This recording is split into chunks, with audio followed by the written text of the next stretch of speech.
Captain Kidd, pirate or scapegoat? The River Thames was unusually quiet on the morning of May 23rd, 1701. Crowds had gathered along the muddy banks long before sunrise. Merchants paused their work. Sailors abandoned their ships for a few hours. Children climbed onto barrels and wooden fences to catch a glimpse of the grim spectacle that was about to unfold. Somewhere between duty and ambition, everything had changed. Or had it? Even before the trapdoor opened, rumours had already begun to spread. Some claimed Kidd had buried enormous treasures on distant islands. Others insisted powerful politicians had betrayed him to protect themselves. There were whispers that documents proving his innocence had mysteriously disappeared before his trial. Over 3 centuries later, historians continue to debate the same question. Was William Kidd truly one of history's most dangerous pirates? Or was he a loyal sea captain sacrificed for political convenience? The truth is far more complicated than the legend. Unlike Blackbeard, Captain Kidd never cultivated an image of terror. He did not weave burning fuses into his beard. He did not attack every ship he encountered. He did not dream of ruling the seas. Instead, he found himself trapped in a world where the line between legal warfare and piracy had become dangerously blurred. In the late 17th century, Europe's greatest powers were locked in almost constant conflict. Kings issued private commissions allowing ordinary captains to attack enemy vessels in exchange for a share of the captured cargo. These men were known as privateers. To their own governments, they were patriots. To their enemies, they were pirates. Sometimes, the difference was nothing more than a piece of paper. William Kidd accepted one such commission believing he was serving England. Years later, that same mission would lead him to the gallows. His story has inspired novels, films, treasure hunters, and countless myths. Maps claiming to reveal the location of Kidd's buried gold still circulate today. Entire expeditions have searched remote islands from the Caribbean to the coast of North America. Most returned empty-handed, yet the legend refused to disappear. Because buried beneath the stories of lost treasure lies something even more fascinating. A question. What happens when a man follows the law, only to discover that the law itself has changed? Tonight we travel back more than 300 years, to an age of wooden warships, cannons, merchant empires, and men willing to risk everything for fortune upon the sea. This is the true story of Captain William Kidd, and the mystery of whether history remembered him correctly. Long before William Kidd became one of history's most controversial captains, the world's oceans were changing. The year was the late 17th century. European empires stretched across the globe, linking continents through an enormous network of trade routes. Merchant ships sailed between England, Spain, France, the Netherlands, Africa, India, and the Americas, carrying unimaginable wealth through waters that few governments could truly control. Every voyage was a gamble. Inside the holds of these ships were barrels of rum from the Caribbean, spices from the East Indies, silk from Asia, tobacco from Virginia, and silver mined in the mountains of South America. A single successful journey could make investors rich beyond imagination. It also made those ships irresistible targets. The oceans were vast. Navies were small. Weeks could pass without a merchant vessel seeing another sail on the horizon. If an attack came, there was often nobody close enough to help. Piracy was nothing new. For thousands of years, men had robbed ships wherever valuable cargo crossed open water. Ancient Greek merchants feared pirates just as Roman traders had centuries later. But the late 17th century created something different. It created the perfect conditions for a golden age. Europe was almost constantly at war. England fought France. Spain fought the Dutch Republic. Empires expanded, collapsed, and shifted with remarkable speed. every conflict demanded more ships than governments could afford to build. The solution was surprisingly simple. Instead of relying solely on the Royal Navy, governments issued official documents known as letters of marque.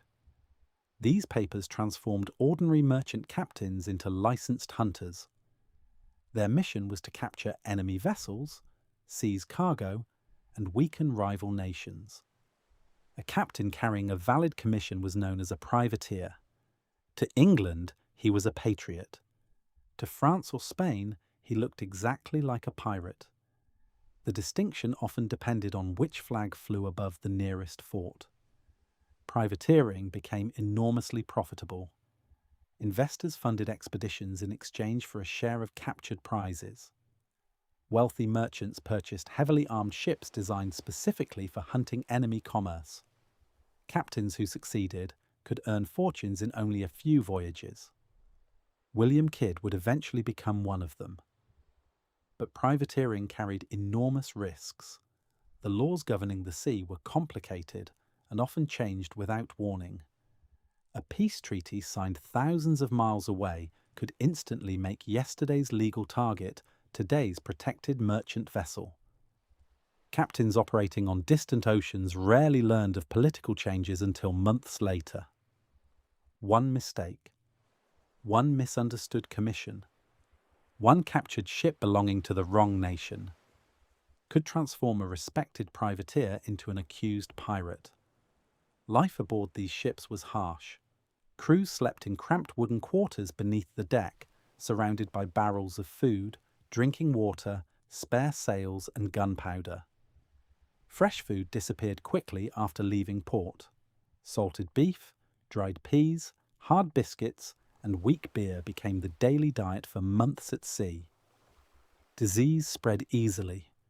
Storms shattered masts without warning.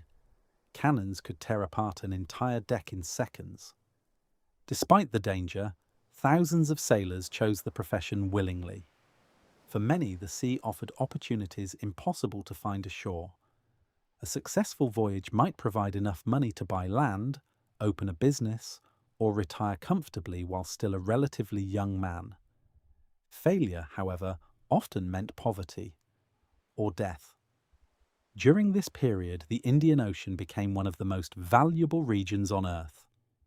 Ships belonging to the East India Company transported silk, spices, jewels, porcelain, and precious metals worth fortunes in European markets. The route attracted merchants from every major trading nation. It also attracted pirates. Unlike the Caribbean, where small islands offered countless hiding places, the Indian Ocean presented a different challenge. Distances were immense.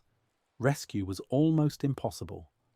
A single pirate ship could wait patiently along busy trade routes, knowing that sooner or later another heavily laden merchant vessel would appear beyond the horizon.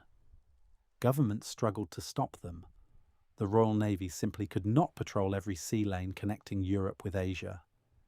As pirate attacks increased, merchants demanded protection. Insurance costs soared. Trade slowed. Political pressure mounted. England needed experienced captains willing to hunt pirates wherever they could be found. Not reckless adventurers, not criminals, professionals. Men whose loyalty to the crown had already been proven. Among those names, one captain stood above many others. His name was William Kidd. Within only a few years, England would entrust him with one of the most important anti-piracy missions of the age. No one could have imagined that the hunter would one day become the hunted. Long before his name became associated with hidden treasure and piracy, William Kidd was simply another ambitious sailor searching for opportunity. Unlike many legendary figures of the golden age of piracy, surprisingly little is known about his early life. Most historians believe Kidd was born around 1645, either in Dundee, Scotland, or somewhere nearby along Scotland's eastern coast. Even this remains uncertain. Parish records from the period are incomplete, and several competing accounts have emerged over the centuries. The uncertainty surrounding his birth would become a fitting beginning for a life later surrounded by mystery. What is known is that Kidd grew up during a time when the sea offered possibilities unavailable on land. Scotland in the mid-17th century was a difficult place to build wealth. Opportunities were limited, particularly for young men without inherited estates or noble titles. Merchant shipping, however, offered something different: adventure, employment, and for a fortunate few, fortune. Like countless young sailors before him, Kidd likely began his career performing the ordinary tasks that kept merchant vessels moving: scrubbing decks, climbing rigging, learning to read the wind, studying currents, watching experienced captains make decisions that meant the difference between profit and disaster. Life at sea rewarded patience. A reckless sailor rarely survived long enough to become captain. By the 1680s, William Kidd had crossed the Atlantic and settled in New York, then one of England's growing colonial ports. The city was very different from the bustling metropolis we know today. Fewer than 5,000 people lived there. Narrow streets wound between wooden buildings. Merchant ships crowded the harbour, unloading cargo from Europe and preparing for voyages to the Caribbean, Africa, and beyond. For an experienced sailor, New York offered opportunity. Kidd quickly established himself as a capable captain and respected member of the local maritime community. Unlike many men who drifted from port to port, he built a stable life ashore. He married Sarah Bradley Cox Ort, a wealthy widow whose previous husbands had also been connected to maritime trade. Their marriage strengthened Kidd's social standing and provided financial security that many sailors could only dream of. Together they lived comfortably in New York. They owned property, attended church, participated in colonial society. Nothing about William Kidd's life suggested he was destined to become an outlaw. Those who knew him described a disciplined and intelligent man. He understood commerce as well as navigation. Investors trusted him. Merchants respected him. Colonial officials viewed him as dependable. Perhaps most importantly, his reputation reached influential people in London. During this period, Kidd commanded several merchant and privateering vessels with considerable success. He gained valuable experience not only sailing dangerous waters, but also negotiating with merchants, colonial governors, and naval officers. He learned that success at sea depended as much on politics as seamanship. One powerful friend could change a captain's future. One influential enemy could destroy it. Kidd's reputation continued to grow. He demonstrated courage under pressure, but he was not known for unnecessary violence. Unlike the image later painted during his trial, there is little evidence that he terrorized crews or sought conflict whenever possible. In fact, surviving accounts suggest the opposite. He preferred lawful prize-taking whenever circumstances allowed. This reputation would soon bring him the greatest opportunity of his career. Across the Atlantic, England faced an increasingly serious problem. Piracy had begun threatening trade routes stretching from the Red Sea to the Indian Ocean. Merchant companies demanded protection. Politicians demanded results. The Royal Navy lacked enough ships to patrol such enormous distances. The government needed someone with experience, someone respected by merchants, someone familiar with privateering, someone whose loyalty appeared unquestionable. William Kidd seemed the perfect choice. Powerful investors, including influential noblemen with close ties to the English government, agreed to finance a major expedition. Its purpose was clear: hunt pirates, protect English commerce, bring captured treasure home legally.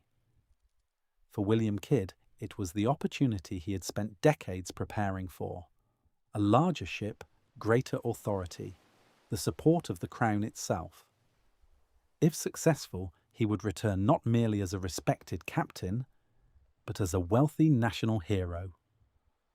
Standing on the docks of New York, Watching preparations begin for the most ambitious voyage of his life, Kidd could hardly have imagined how history would remember him. Within only a few years, the same government that trusted him with extraordinary power would accuse him of becoming the very thing he had been sent to destroy. By the mid-1690s, piracy had become one of England's greatest problems. Merchant companies complained that valuable cargoes were disappearing faster than they could be replaced. Ships returning from India carried stories of pirate attacks growing bolder each year. Entire crews vanished. Fortunes were stolen. Insurance costs climbed higher with every voyage. The English government faced mounting pressure. The Royal Navy was already stretched thin by war against France. Hundreds of ships were needed to defend Britain's coastline and protect its growing empire. There were simply not enough warships available to hunt pirates across the vast Indian Ocean. A different solution was needed. Rather than sending naval vessels, powerful men in London proposed financing a private expedition. If a trustworthy captain could capture notorious pirates, everyone would benefit. The Crown would eliminate dangerous criminals. Merchants would recover safer trade routes, and the investors funding the voyage would receive a share of any captured treasure. It seemed like the perfect arrangement. Among those backing the expedition were some of the most influential figures in England. Richard Coote, the Earl of Bellamont, Lord Chancellor John Somers, the Earl of Romney. Several others with close ties to King William III. Their involvement gave the expedition enormous political importance. Failure would be embarrassing. Success could make everyone involved extremely wealthy. After careful consideration, they chose William Kidd. To them, Kidd represented everything they wanted. He was experienced, respected. He understood both merchant shipping and privateering. Most importantly, he did not already have a reputation as a pirate. In 1695, Kidd received a commission authorizing him to hunt pirates and seize certain enemy vessels operating under French protection. The wording of the commission, however, was more complicated than it first appeared. It gave Kidd legal authority to attack pirates. It also allowed him to capture French ships during wartime. But the political situation across Europe changed constantly. Peace treaties were negotiated. Alliances shifted. News travelled slowly. What appeared legal in one ocean could become illegal months later without a captain even knowing. That uncertainty would later become one of the central issues at Kidd's trial. Before departing, Kidd met with investors to discuss the expedition. Unlike a Royal Navy captain, he would not receive a large government salary. Instead, the voyage operated much like a business. If pirates were captured and valuable cargo recovered, everyone involved would profit. If nothing was found, the expedition would become an expensive failure. Pressure weighed heavily upon Kidd before he had even left port. He needed results. Months passed while preparations continued. Weapons were purchased. Gunpowder was loaded. Food and fresh water filled the storerooms.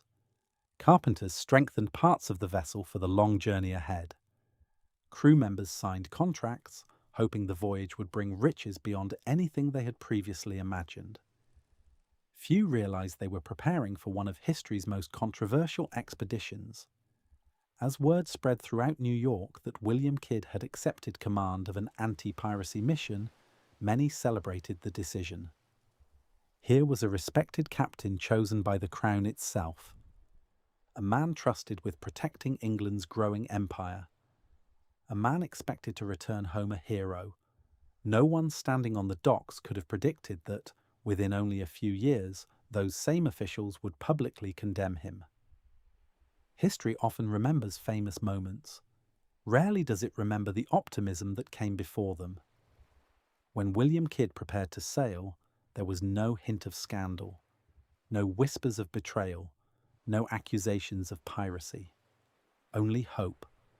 Hope that one successful voyage would secure his future forever. Soon, however, Kidd would step aboard a ship unlike any he had ever commanded. A vessel designed for speed, firepower, and endurance. A ship whose name would become inseparable from his own, the Adventure Galley. On a cold morning in the autumn of 1696, William Kidd stood on the deck of the most ambitious ship he had ever commanded. Her name was Adventure Galley. She was unlike almost every other vessel sailing under the English flag. Most merchant ships relied entirely on the wind. When the breeze disappeared, they became helpless, drifting wherever the sea carried them. The Adventure Galley possessed another advantage. Along both sides of her hull were long rows of oars. When the wind failed, more than 70 men could row the ship forward, allowing her to chase fleeing vessels or escape dangerous waters that left ordinary sailing ships stranded. It was an expensive and unusual design. Built specifically for hunting pirates, she combined the speed of a sailing ship with the maneuverability of a galley. At nearly 120 feet long and carrying more than 30 cannons, she was among the most heavily armed privateering ships of her day. To Kidd, she represented opportunity. To his investors, she represented a fortune that needed to be repaid. The voyage began with enormous expectations. The crew numbered well over 100 men, including experienced sailors, soldiers, carpenters, surgeons, cooks, and gunners. Every one of them had signed on believing they would soon capture pirate vessels carrying treasure worth thousands of pounds. Success meant wealth. Failure meant months, perhaps years, without pay. Before leaving England's sphere of influence, Kidd addressed his crew. He reminded them of their mission. They were not pirates, they were hunters. Their duty was to protect honest commerce and bring criminals to justice. For many aboard, those words carried genuine meaning. Unlike pirate crews, privateers operated under written authority. Discipline mattered. Orders mattered. The law mattered. At least, that was the plan. The Adventure Galley first crossed the Atlantic toward New York, where Kidd gathered additional supplies and recruited more sailors before beginning the long voyage around the southern tip of Africa. The journey itself was immense. From New York, the ship sailed thousands of miles across the Atlantic before entering the waters surrounding the Cape of Good Hope. Violent storms battered the vessel for days at a time. Towering waves crashed across the deck, while powerful winds forced the crew to reef sails repeatedly to prevent the masts from snapping. Even for experienced sailors, the voyage demanded constant endurance. Fresh water slowly became stale. Food supplies deteriorated. Salted meat spoiled in the tropical heat. Hard biscuits often contained insects by the time they reached the Indian Ocean. Disease spread easily aboard crowded wooden ships. Scurvy weakened men who had not tasted fresh fruit for months. Fever appeared without warning. Infections that would be considered minor today often became fatal. By the time the Adventure Galley finally entered the Indian Ocean, many members of the crew were already exhausted. Yet another problem soon became obvious. There were almost no pirates. The Indian Ocean was enormous. Trade routes stretched across thousands of miles of open water. Weeks could pass without another ship appearing on the horizon. Kidd searched patiently. He questioned merchant captains, visited ports, followed rumours. Again and again, the stories proved unreliable. Pirates had supposedly been seen only days earlier, or perhaps several weeks earlier. Sometimes they had never been there at all. Months passed, still no significant prize. The investors waiting in England expected captured pirate ships. The crew expected prize money. Instead, they found endless ocean. As frustration grew, discipline slowly began to weaken. Sailors had not joined the expedition simply for adventure. Many depended upon prize money to support families waiting at home. Every unsuccessful month increased the pressure upon Captain Kidd. Some crew members began questioning his leadership. Others wondered whether the pirates had simply moved elsewhere. Whispers spread across the lower deck. Perhaps they should attack ordinary merchant vessels instead. The difference between privateering and piracy had always been fragile. Now, that line began to blur. William Kidd refused, at least for the moment. He remained determined to complete his mission legally. But with every passing week, supplies diminished. The ship required constant repairs. Investors expected results. The crew demanded action. Captain Kidd had sailed halfway around the world in search of pirates. Instead, he found disappointment. And disappointment, history has often shown, can become far more dangerous than any enemy waiting beyond the horizon. By the beginning of 1697, optimism had almost completely disappeared from the adventure galley. The voyage had lasted far longer than anyone expected. The pirates they had been sent to capture seemed to exist only in stories shared between merchant captains. Every promising lead ended the same way. Empty horizons, weeks without a prize. Another disappointment. For the men aboard, patience had become increasingly difficult. Unlike sailors serving in the Royal Navy, Kidd's crew depended heavily upon prize money. Their wages alone were modest. The real reward came from capturing enemy ships and sharing the value of their cargo. Without prizes, there was little reason to remain. Food supplies continued to shrink. Fresh water was rationed more carefully. The tropical heat of the Indian Ocean punished both ship and crew. Wood expanded and cracked beneath the relentless sun. Rigging required constant repair. The long oars that had once made the adventure galley so impressive now demanded enormous effort to use, exhausting dozens of men every time the wind disappeared. Disease spread steadily. Several sailors became too weak to perform their duties. Others died before ever seeing the pirates they had crossed the world to hunt. Every burial followed the same quiet ritual. The body, wrapped in canvas, was placed upon a wooden plank. The crew gathered silently. A short prayer was spoken. Then, the plank was lifted. Within seconds, the ocean swallowed another sailor without leaving a trace.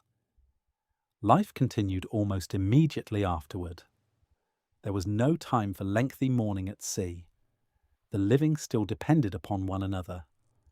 Captain Kidd carried an enormous burden. Every day that passed without success increased the financial losses suffered by his investors. Every day without prize money weakened his authority over the crew. Some sailors began questioning whether Kidd truly knew where he was going. Others wondered whether they should simply abandon the mission altogether. The captain responded as he always had, with discipline.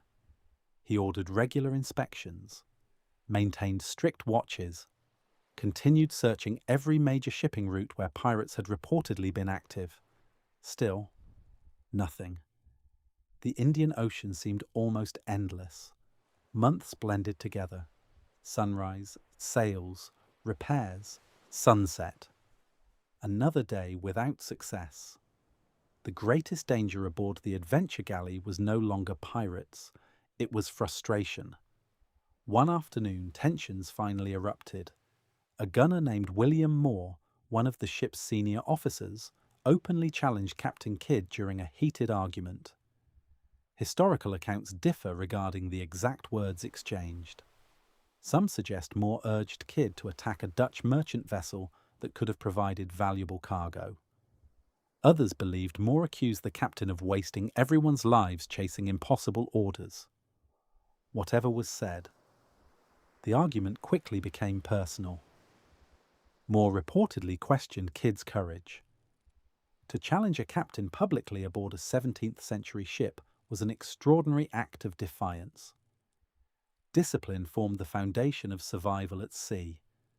Without it, a crew could collapse into chaos. Witnesses later testified that Kidd became furious. He seized a heavy wooden bucket reinforced with iron bands and struck Moore across the head. The blow was devastating. Moore collapsed instantly. For several hours there remained hope that he might recover. He never did. The ship's surgeon could do little. The injury proved fatal. William Moore died the following day.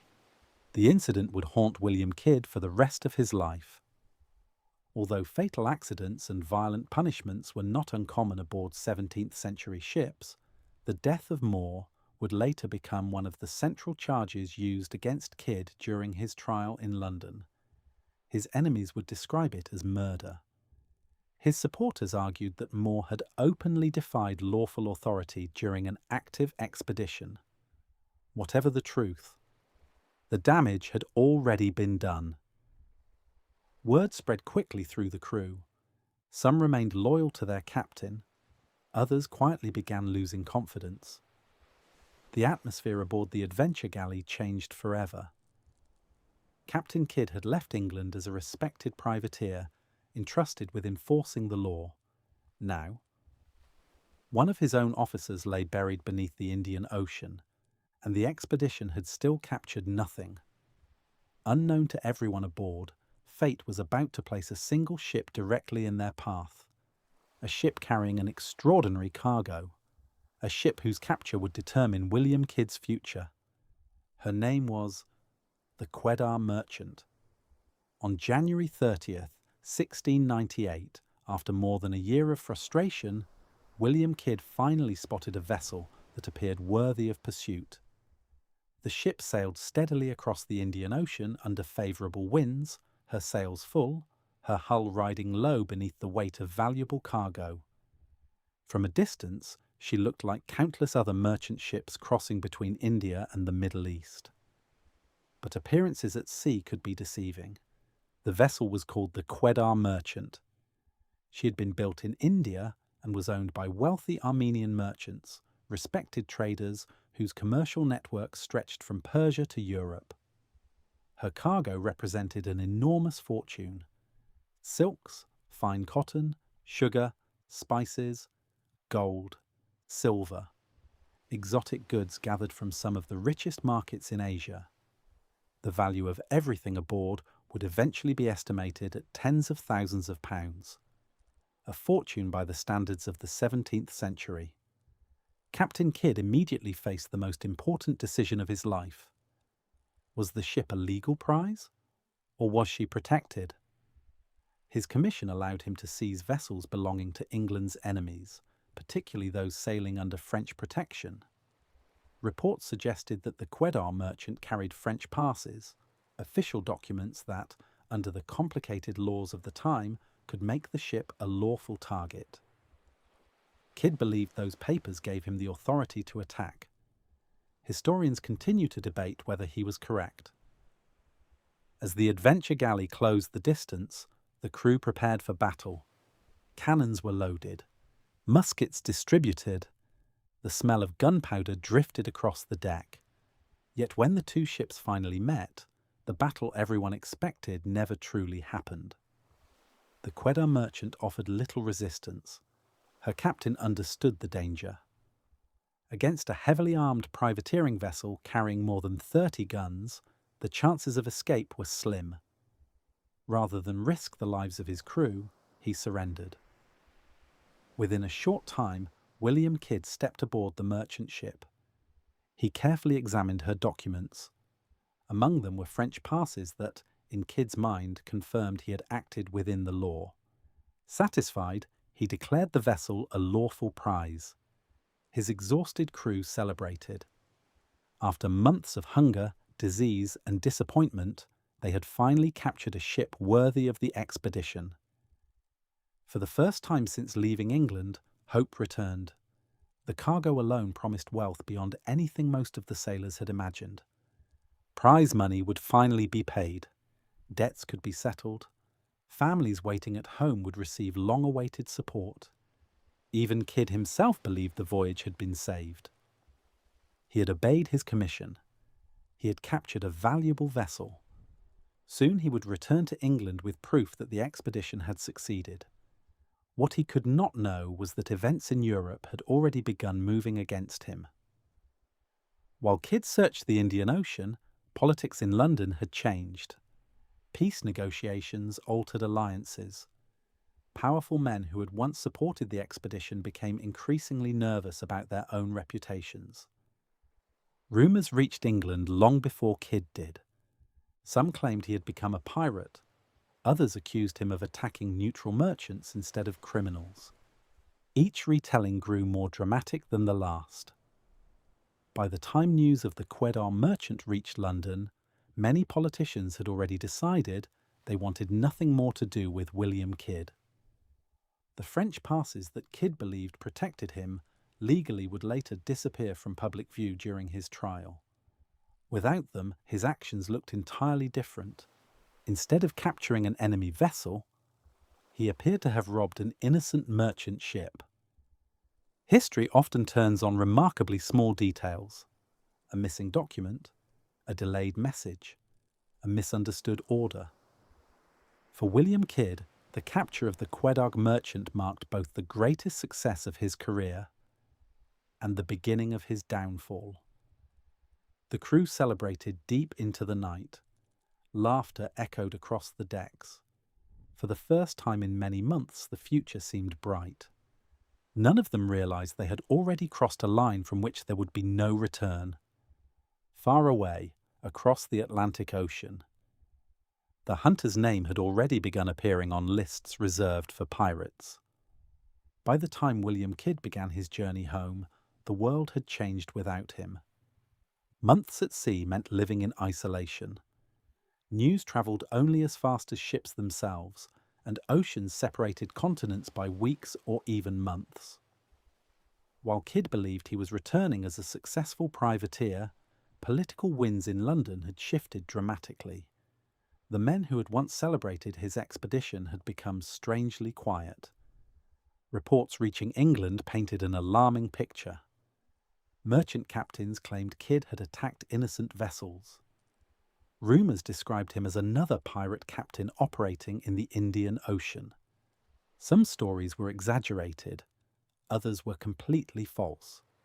Yet each retelling damaged his reputation a little further. Perhaps the greatest problem was not what Kidd had done, but who had supported him.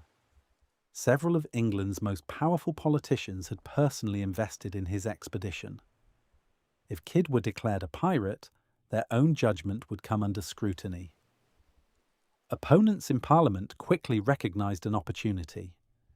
Rather than defending William Kidd, many influential supporters began distancing themselves from him.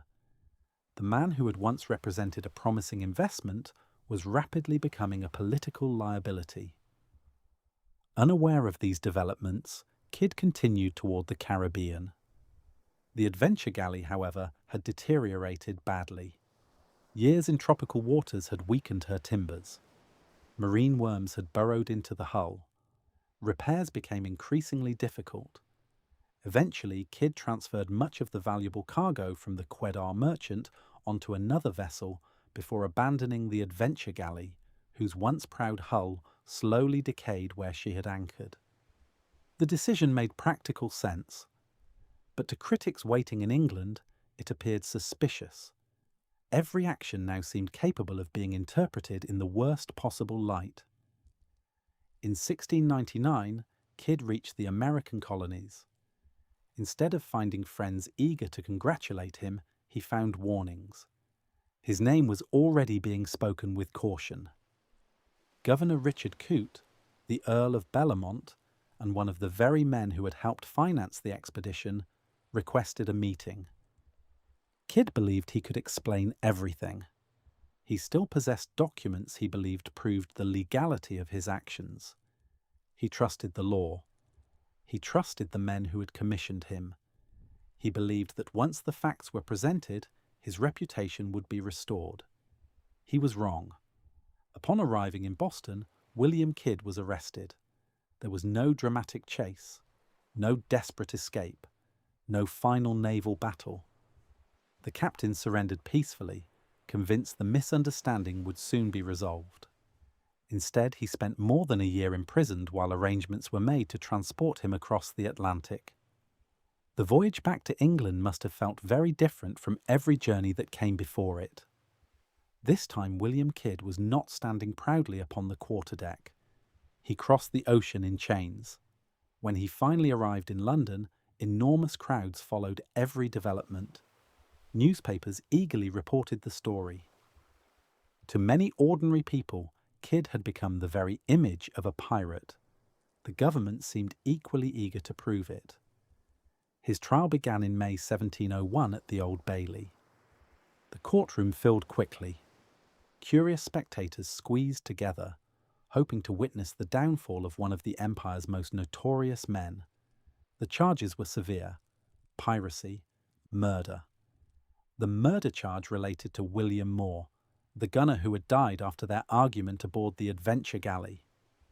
Kidd defended himself as best he could.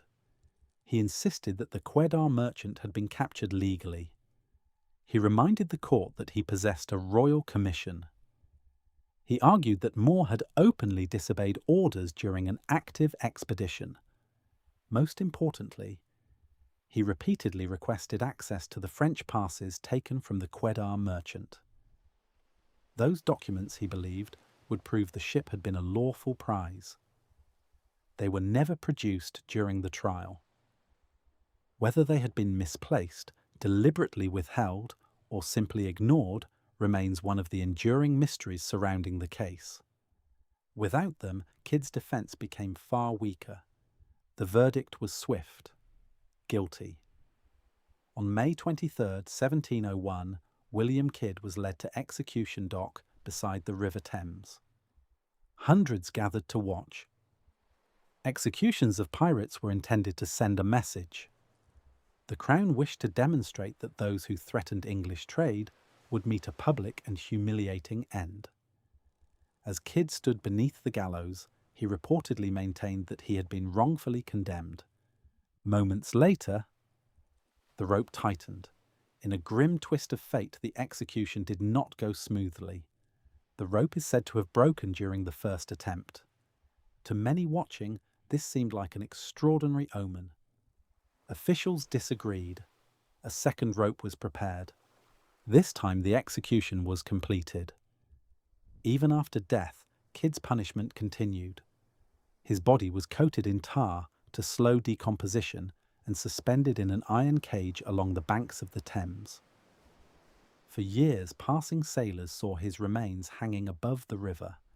The display served as a warning: obey the law or share the same fate. Yet history would soon ask an uncomfortable question. What if the law had failed William Kidd, instead of William Kidd failing the law? If William Kidd had simply lived and died as an unsuccessful privateer, history would likely have forgotten him. Instead, his name became forever linked with one irresistible idea: hidden treasure. For more than 300 years, explorers, historians, and ordinary adventurers have searched coastlines, islands, forests, and forgotten caves hoping to uncover Captain Kidd's lost fortune. Most have found nothing, yet the legend refuses to disappear. The story began even before Kidd reached England. Knowing that he faced growing suspicion, Kidd reportedly attempted to secure part of the wealth taken during his voyage. One location became especially important: Gardiner's Island, a quiet island off the eastern coast of Long Island, New York. Owned by the Gardiner family, the island was isolated enough to offer privacy, but close enough to New York to remain accessible. Before surrendering to colonial authorities, Kidd buried a cache of valuables there. Unlike most pirate treasure stories, this one was real. The cache included gold dust, silver, fine cloth, jewellery, several valuable trade goods recovered during the expedition. Soon afterward, Governor Bellamont ordered the treasure recovered. It was carefully documented and later used as evidence against Kidd during his trial. This single event changed history, because one buried treasure had genuinely existed. People began assuming there must have been more, far more. Rumours spread rapidly across Europe and the American colonies. Some claimed Kidd had hidden millions in gold. Others insisted he possessed maps leading to secret islands known only to himself. As years became decades, the stories grew increasingly extravagant. Every unexplained cave became a possible hiding place. Every lonely island gained a local legend. Every weathered chest discovered beneath the sand sparked excitement. Among the most famous locations connected to Kidd is Oak Island, off the coast of Nova Scotia. For more than 2 centuries, treasure hunters have searched its mysterious money pit, convinced that Captain Kidd buried enormous riches there. Despite countless excavations, no convincing evidence has ever linked Kidd to the island. The legend survived anyway. Other stories placed his treasure throughout the Caribbean. Some pointed toward Madagascar, others suggested hidden coves along the coast of New England. Nearly every proposed location shared one thing in common: a complete lack of historical evidence. Professional historians generally agree that Captain Kidd probably never possessed the unimaginable fortune described in later legends. The cargo aboard the Quedar merchant was certainly valuable, but much of it consisted of trade goods rather than chests overflowing with gold coins, silks, sugar, fine fabrics, spices, items worth fortunes on the market, yet difficult to bury beneath a palm tree. Many people imagine pirates spending their lives searching for places to hide treasure. The reality was very different. Pirates usually divided valuable cargo among the crew as quickly as possible. Money could be spent. Food could be purchased. Ships required repairs. Crew members expected payment. Burying wealth meant nobody benefited from it. For that reason, genuine pirate treasure caches were probably far rarer than popular culture suggests. Even so, Captain Kidd's legend became inseparable from buried gold. Writers embraced the mystery. Novelists transformed scattered rumours into thrilling adventures. Robert Louis Stevenson's Treasure Island, although fictional, borrowed heavily from the growing mythology surrounding Kidd and other famous pirates. Generations of children grew up believing that every pirate captain possessed a secret map marked with a large red X. History tells a quieter story. William Kidd certainly buried one small cache. It was recovered almost immediately. Everything else remains speculation. Yet perhaps that uncertainty explains why the legend continues. A mystery with a confirmed ending rarely survives for centuries. A mystery without answers can last forever. Even today, treasure hunters continue searching for Captain Kidd's fortune. Metal detectors sweep deserted beaches. Divers explore forgotten shipwrecks. Excavations begin on islands where old rumours refuse to die. Most discoveries amount to nothing more than rusted nails, broken pottery, or ordinary coins lost by someone else centuries ago. Still, someone always believes the next expedition will be different, because somewhere beneath the stories of politics, trials, and piracy, the dream remains that one day, Captain Kidd's greatest secret will finally be uncovered. For more than 200 years, William Kidd's story was told in much the same way. He had been a pirate. He had buried treasure. He had been caught. He had been hanged. It was a simple story, perhaps too simple. During the 20th century, historians began returning to the original documents instead of relying upon popular legends. Court records were re-examined. Letters were rediscovered. Official commissions were studied line by line. Gradually, a different picture emerged. Rather than asking whether Kidd had committed piracy, researchers began asking whether his trial had been fair. One of the most controversial questions concerns the French passes carried aboard the Quedar merchant. During Kidd's voyage, he believed these documents gave him legal authority to seize the vessel. Several witnesses later confirmed that the papers had existed, yet when Kidd requested them during his trial, they could not be produced. For centuries, historians debated whether the documents had ever existed at all. Then, in the early 20th century, copies were finally discovered among government archives. Their existence changed the discussion completely. Although they did not automatically prove Kidd's innocence, they demonstrated that his defense had been built upon genuine evidence rather than invention. Many historians now believe those documents should have been presented to the court. Had they been, the outcome may have been very different. Politics also played a larger role than earlier generations had realised. William Kidd's expedition had been financed by some of England's most influential noblemen. If Kidd returned home accused of piracy, embarrassing questions would inevitably follow. Why had respected politicians trusted him? Had they failed to supervise the expedition properly? Had they benefited financially from his actions? Rather than allowing public suspicion to reach themselves, several powerful supporters quietly distanced themselves from the captain they had once praised. In politics, distance can become a form of protection. Modern historians also examine the pressures Kidd faced during the voyage itself. Imagine spending nearly 2 years searching for pirates across one of the largest oceans on Earth. Your crew expects payment. Your investors expect success. Disease weakens your sailors. Food supplies diminish. Every unsuccessful month increases the chance that your own men will abandon the expedition. The temptation to stretch the interpretation of your commission becomes increasingly understandable. This does not necessarily excuse Kidd's decisions, but it helps explain them. History often judges people by the outcome rather than the circumstances they faced.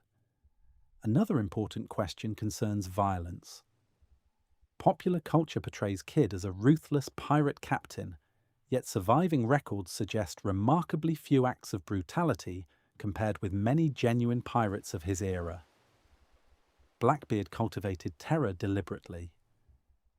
Bartholomew Roberts commanded vast pirate fleets.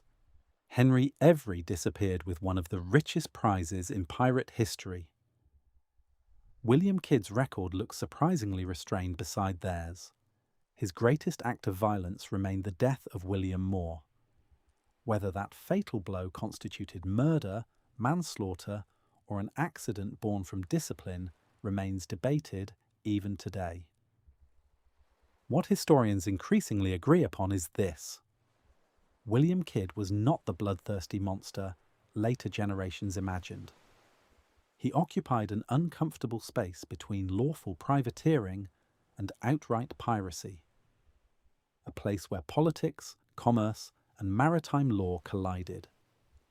That grey area made him uniquely vulnerable. Had his voyage ended a few years earlier, he might have returned a celebrated hero. Had England's political climate remained stable, his commission may have protected him. Had the French passes appeared during his trial, history books might remember him very differently. Instead, William Kidd became a symbol, a warning, a convenient example proving that even powerful men could be punished for piracy. Whether justice was truly served remains another unanswered question.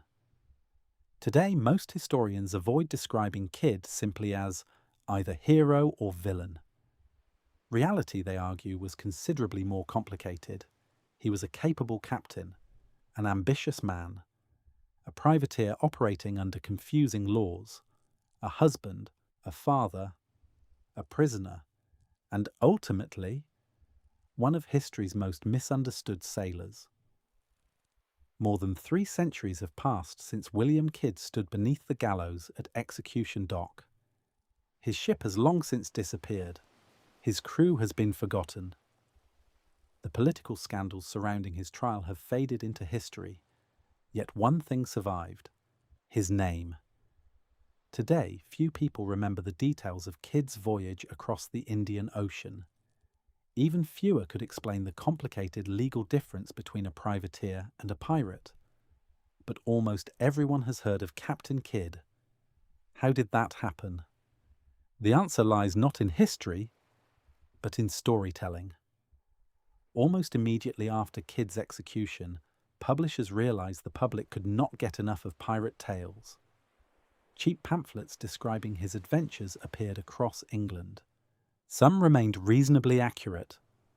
Others invented dramatic scenes that had never happened. Each new version made Kidd more dangerous, more ruthless, more mysterious. By the 18th century, fact and fiction had become almost impossible to separate. Every generation added something new. Some claimed Kidd had murdered dozens of captains. Others insisted he possessed unimaginable riches buried across the Atlantic. Children grew up hearing stories of cursed treasure guarded by restless spirits. None of these tales required historical evidence. They only required imagination. Writers quickly understood that mystery sold better than certainty. Captain Kidd became one of the first great pirate legends. His influence reached far beyond history books. Robert Louis Stevenson drew inspiration from pirate stories associated with Kidd while writing Treasure Island. Although the novel never claimed to tell Kidd's life, its maps buried treasure, mysterious islands, and dangerous sea captains echoed the legends that had surrounded him for generations. Countless films followed: adventure novels, comic books, television series, video games. Again and again, Captain Kidd appeared in different forms. Sometimes he was portrayed as a ruthless criminal, sometimes as a misunderstood hero, occasionally as something in between. His treasure became equally famous. Treasure hunters searched remote beaches. Explorers excavated forgotten islands. Families passed local legends from one generation to the next. Almost every coastal community along the eastern shores of North America eventually developed a story claiming Kidd had buried gold nearby. Most lacked even the smallest piece of supporting evidence. Yet belief proved stronger than proof. Modern archaeology has revealed remarkably little connected directly to Captain Kidd. No enormous treasure vault has ever been uncovered. No secret pirate headquarters has been discovered. No forgotten map has emerged from an old sea chest. Instead, researchers continue finding something much more valuable: documents, letters, court records. Each new discovery helps historians understand not merely William Kidd himself, but the world in which he lived. His story reminds us that history is rarely divided neatly into heroes and villains. Sometimes, good men make poor decisions. Sometimes, governments abandon those they once supported. Sometimes, the official version of events survives simply because nobody remains alive to challenge it. Captain Kidd may never escape the label of pirate. The name has become too deeply rooted in popular culture. Yet among historians, the conversation has changed. Today, he is remembered not only as a pirate, but as one of history's most fascinating legal and political mysteries. A man whose reputation became larger than his life. A man whose legend continues sailing long after his final voyage came to an end. And perhaps that is the greatest treasure he ever left behind. As evening settled over the River Thames in the spring of 1701, the crowd slowly dispersed. The spectacle was over. The man they had come to witness was gone. For the people walking back through the streets of London, William Kidd's story appeared finished. Justice, they believed, had been served. The government had punished a pirate. Trade would continue. The seas would remain under the protection of the crown. Life moved forward. History, however, rarely ends where people expect it to. Over the centuries that followed, countless pirates disappeared into obscurity. Some were more successful than Kidd. Some captured greater fortunes. Others commanded larger fleets. Yet their names gradually faded from memory. William Kidd's did not. Perhaps it is because his story leaves so many questions unanswered. Did he knowingly cross the line into piracy? Or did shifting politics transform a lawful privateer into a convenient criminal? Did the missing French passes alter the outcome of his trial? Or would the verdict have remained the same regardless? Was there ever another hidden treasure waiting to be found? Or was that legend born from little more than hope and imagination? History offers no certain answers, only possibilities. What makes Captain Kidd's story remarkable is not simply that he sailed dangerous seas. Thousands of sailors did the same. It is not that he captured valuable ships. Many privateers accomplished that as well. It is the uncertainty surrounding everything that followed. Very few historical figures remain suspended between guilt and innocence for more than 300 years. William Kidd is one of them. His life reminds us that history is often written by those who survive political storms rather than those who become trapped within them. Documents disappear. Witnesses contradict one another. Governments protect their own interests. Over time, legends grow stronger than facts. Sometimes, the myth becomes more famous than the man. Today, visitors can still stand beside the River Thames where Kidd met his end. Ships continue passing through the same waters that once carried merchant fleets across the world. Few passengers notice the place where one of history's most controversial captains took his final breath. The river remembers, even if the city no longer does. Far across the Atlantic, quiet islands continue to attract treasure hunters armed with metal detectors and old maps. Each generation believes it may finally solve the mystery. Most leave with nothing more than stories. Perhaps that is fitting, because Captain Kidd's greatest legacy was never gold. It was curiosity, the desire to ask difficult questions, to look beyond simple answers, to wonder whether history sometimes judges people too quickly. The age of piracy eventually came to an end. Powerful navies expanded. Trade routes became safer. Pirates found fewer places to hide. The great era of wooden sailing ships slowly disappeared into history. But its stories remained.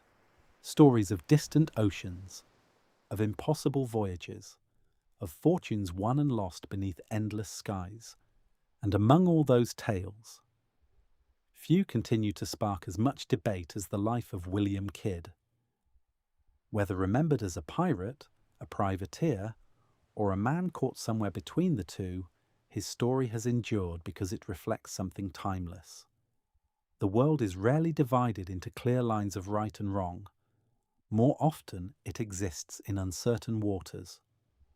Waters where ambition, loyalty, fear, and politics meet. Waters where one decision can shape a legacy for centuries. As the waves continue breaking against forgotten shores, and the wind carries old stories across the sea, the legend of Captain Kidd sails on, perhaps not as the world's greatest pirate, but as one of history's greatest mysteries. Good night.